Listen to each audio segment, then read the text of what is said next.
You want to write great books. Books just like the ones you've been reading and falling in love with all your life. And the Better Writer podcast is here to help. My name is Olivia. I'm a former high school English teacher turned developmental editor and certified book coach. And I'm here to help you become a better writer, one episode at a time. Let's dive in. Welcome to episode number 12 of the Better Writer podcast. Today's topic is one that is very near and dear to my heart because I think it is one of those things that trips writers up so much. Not because they're not trying, not because they aren't smart or intelligent or creative, but because there's just so much misinformation out there about this particular topic. And that topic is story structure. I want to be clear, story structure is key. You do need to have some kind of internal logic holding your story together. However, I think the problem comes in when writers use those systems ineffectively. And I think there are three mistakes that I see people making when they think about structure that I want to talk about today. Before I dive into the actual mistakes, I do want to note that right now I'm really focusing on the defined story structure systems that get packaged and sold to writers. So I'm thinking of things like Save the Cat right now, where Save the Cat has a very specific structure system that is being taught and sold to writers. And please know, I am not hating on Save the Cat. I think it can be really, really helpful for writers if you are thinking about it and using it the right way. Unfortunately, I think that people misuse it or they misunderstand how they're supposed to use systems like that. So let's dive into the three mistakes that I am seeing writers make with those structure systems. First off, the big mistake that I see is people thinking that it's all they need. As long as you check off the 15 steps of the Save the Cat beat structure, as long as you check off every beat of the hero's journey or the heroine's journey or whatever you're using, you have a story and that's all you need. And unfortunately, I think there is a lot that often gets missed within that structural framework. Any structure system is really only pointing out key plot moments. It is not giving you a comprehensive guide to every single scene or sentence or moment of your story. There are going to be subplots.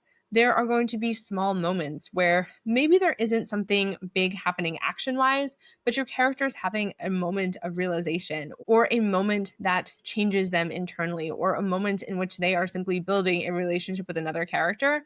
So maybe it's not one of those big plot moments, but something important is happening internally for your character, and therefore something important is happening for your reader. And I think that can sometimes get missed in those structure systems. I think a really great example of that is in the Save the Cat system. We have 3 beats out of the 15 that cover 50% of the story. So fun and games and the bad guys close in. Those 2 beats take up pretty much 50% of the story, and then in between those 2, you have the midpoint. And of course, in Save the Cat, as they explain, those are multi-scene beats. So I do want to be clear. Within that structure system, they're not saying that this, one scene is 50% of your novel. There are supposed to be multiple scenes within that.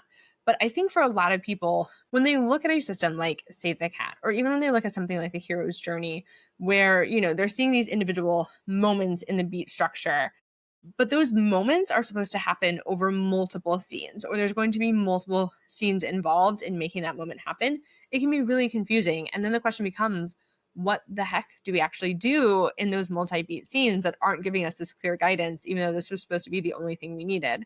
And oftentimes what's happening in that middle section is you are developing a character arc, you are developing conflict. And I think a lot of writers struggle with middles because they've been told that all they need is a great structure. All they need is the Save the Cat beat sheet. All they need is the hero's journey.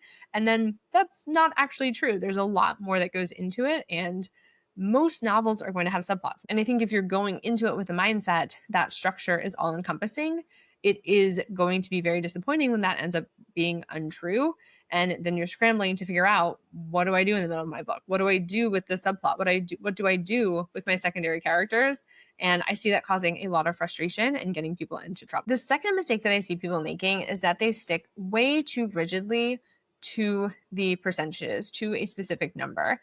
And I think that is kind of built into the way that we are taught to think of these structure systems. We're taught that every successful novel follows this pattern. Every successful novel follows a series of steps in this order at these percentage points.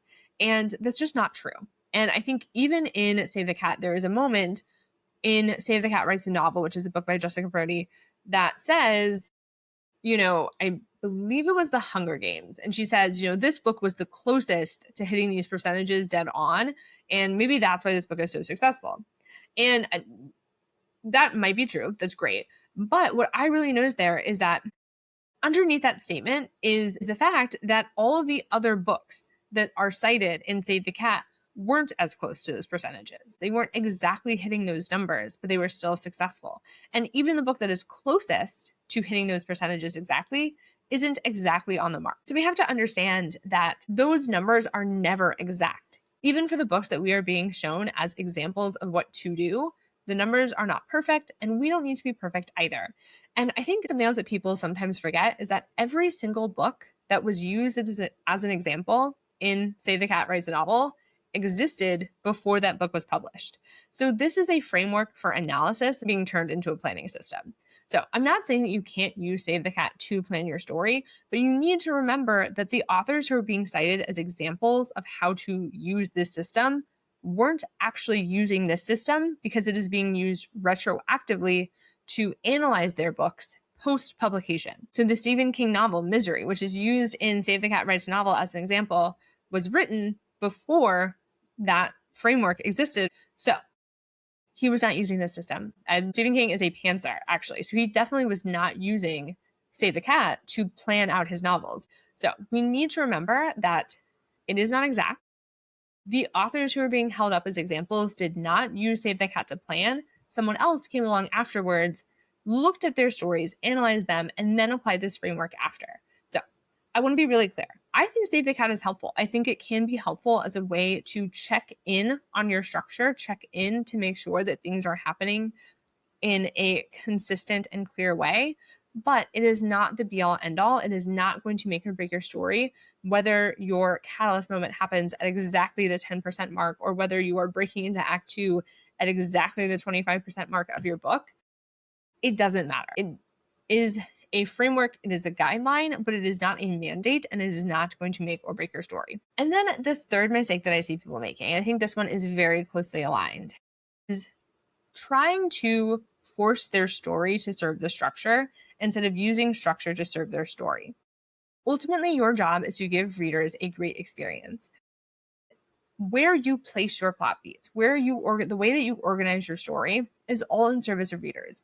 You want to create a fast pace for your story, and maybe that means your inciting incident happens on page 1 and that you don't slow down and show us the normal world first.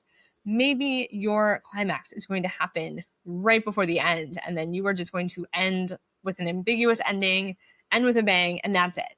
It really depends on the story you're trying to tell. It really depends on your audience, what they are looking for, what type of story you're trying to tell. And if you try to force your story to fit a structure system because you think you need to be using one, or because you think you need to be using a particular system that all of your other writer friends are using, you could end up creating a weaker version of your story because of that structure, even though that's supposed to be the thing that is helping you. Which brings me to another point that I think sometimes gets missed in the way we talk about structure. There is no universal story structure. I don't care what anyone says. No story structure system is universal because genres are so different. Stories are so different. And if you are trying to shoehorn your story into a framework that doesn't actually fit your genre, again, it is just a recipe for disaster. So I think one of the biggest culprits in this area is the hero's journey. I remember being told growing up that the hero's journey applies to all stories. False. That is not true. The hero's journey applies to a lot of Western stories. It applies to a particular type of Western story and Western framework of the lone hero who rises up to save the day on their own. But that is not the only story that exists out there. That is not the only mythic framework that has been handed down through the generations. And if we keep pretending that it is, we are doing a disservice to our stories, to other writers, to people who don't write in that narrow box of what the hero's journey actually applies to. So if you haven't already, I highly recommend checking out Gail Carriger's book, The Heroine's Journey. Check out The Virgin's Promise is another mythic structure that, again, is not the hero's journey. It's totally different. And also consider looking at some other structure systems that you maybe have not considered yet. For example, if you are a romance writer and you have not yet heard of Romancing the Beat, First of all, what are you waiting for? Second of all, that is a really great example of a structure system that is appropriate for a very specific genre. And, obviously you're not going to use Romancing the Beat if you are writing a mystery novel. But if you are writing romance, don't worry about the hero's journey. It doesn't apply to you, but there is something else that is specific to your genre that is going to help you tell the story that your readers want to hear. But again, it is not about hitting a rigid set of numbers. It is not about having a certain story event happen exactly on a certain page. And if we get hung up on those numbers, we end up serving the structure, not our story. And I understand the impulse to want to check off all the boxes and follow all the rules. I would consider myself to be a bit of a rule follower. I am definitely the kind of person who, if I'm given clear guidelines, I want to do the work right. I want to get that A plus. I was that student where I always was chasing the 4.0. If you gave me a rubric, I was going to be highlighting the rubric, underlining it, creating little checklists for myself so I could hit all the boxes and do it right. So I get it. I get that impulse that we want to be excellent, whatever excellence is for a particular assignment or task or whatever. And I think that is what gets people in trouble when they start writing creatively, because there isn't a rubric anymore, at least not in the way that we're used to. You're no longer writing for an arbitrary task. There is no longer an audienceless, purposeless assignment that you're trying to complete. Your number one and only job is to create a story that delights your future readers. And structure is a tool that can help you get there. Structure is one thing we have in our arsenal as fiction writers to help us create a story that resonates with someone else. But structure is the tool. It is not the goal. It is not the end game. And if we treat structure as more than it is, we're going to run into problems, especially because structure typically focuses on the plot. It doesn't focus on the character arc. It doesn't focus on all of the other things that make a novel rich and complete and compelling. So if you are one of those people who's been sticking too closely to structure, you have been really beating yourself up trying to fit into this narrow box of what you think your story should look like or what it should flow like, I just want to give you a different perspective. And this is something that I'm talking about in the revision course that I'm currently teaching.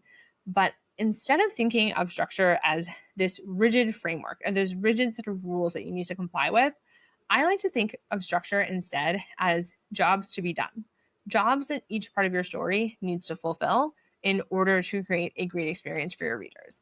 And I think using structure in that more flexible way is really helpful, especially when we get to the revision process. I think trying to force your story into a certain structure after the fact can be really difficult. It can be really hard. It is definitely possible. And, if you are a pantser, you are definitely going to want to go back to see if your story is structured appropriately.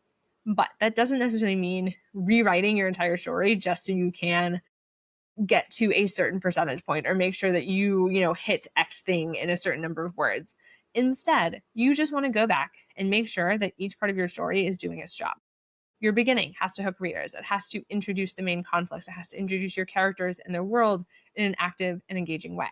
Your middle has another job. Your middle has to keep people hooked. And that means continuing to escalate the conflicts, continuing to build characters, build the arcs, and your ending then has to create a satisfying payoff. So it is a more streamlined, more flexible way to think about structure that I think can be helpful, especially in the revision process, that we are not going to get hung up on, did I have my inciting incident happen at exactly word number 10,999? That's not the goal. We want to just think about it a little bit more flexibly, think about it in a way that is going to be more helpful to your story as a whole, more organic, and hopefully, if we can make sure that each part of our story is doing its job, we will create a story that readers love. And if the idea of just thinking about your structure that fluidly does not work for you, that's totally fine. Again, I still think that Save the Cat can be super helpful. I think Anatomy of Story is super helpful. The Hero's Journey can be really helpful.